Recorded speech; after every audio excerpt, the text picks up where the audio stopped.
bottom line here is I think he deserves a new trial. This was not intended to be a reinvestigation of the silk plant forest.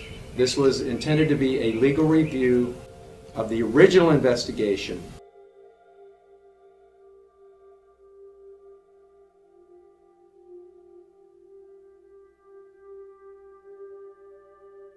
Let me talk to you a minute about Mr. Swecker before we turn it over to him. We're talking about somebody who was very well grounded in law enforcement, very concerned about the truth and law enforcement. He supervised the investigation leading to the capture of the top 10 fugitive Eric Rudolph. He also supervised the investigation and dismantling of the Charlotte, North Carolina Hezbollah terrorist cell. Why would someone like myself undertake this? I do consider myself to be very much law and order, law enforcement. I believe in locking up bad guys, and I believe in using every legally available technique to do so. The reason I undertook this review is, one, it had a very interesting background, and I've been offered many cases to review over the last couple of years. This is the only one that I've selected to review. That includes the West Memphis 3 and some other pretty high-profile cases. A lot of things have been developed since the original investigation, which point to the fact that the original jury just didn't see everything. And some of the things that they did see were not correct. I can't say that we should credit the testimony or the account of Detectives Weevil and Williams any more so than of Kalvin Michael Smith.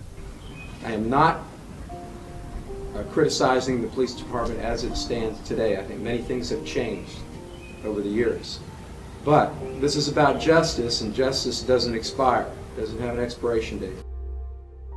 In truth, if the system were working, you know, when there's an injustice and you're able to show the facts that, you know, establish the injustice, that shouldn't be interpreted through some kind of a institutional lens. So, well, that's a prosecutor or that's a defense lawyer. There's a reporter at the News and Observer who used to, whenever he would quote me about on something relating to the death penalty, he would describe me as an opponent of the death penalty. And finally, I wrote him a long email. I said, listen, you know, I tell you what my opinion is. I tell you what the facts are.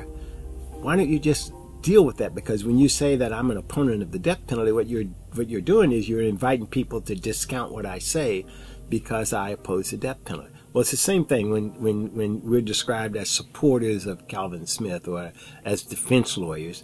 In effect, they're inviting people to reject it because of some notion that, well, we're biased and therefore you can't rely on their facts. That's why you get somebody like Swecker and, you know, you say, okay, well, these are the facts. Well, you can't do that. You can't dismiss it on that. Some people will. Some people, well, he's just probably a closet liberal or something like that. But, you know, those are not the people you have to get to. You have to get to people like, you know, Lee Garrity, the city manager, Jim O'Neill, the prosecutor. You know, you have to get to, you know, some of the lawyers in the important Winston-Salem law firms and go to them and say, look, you know, read this report. And then when you read this report, you know, what are you going to do about this? Are you going to just simply sit silent? You have a stake in this. You guys are members of the bar. You're leading citizens. If you guys don't care, then this stuff will never change. That's, I think, how you break the logjam.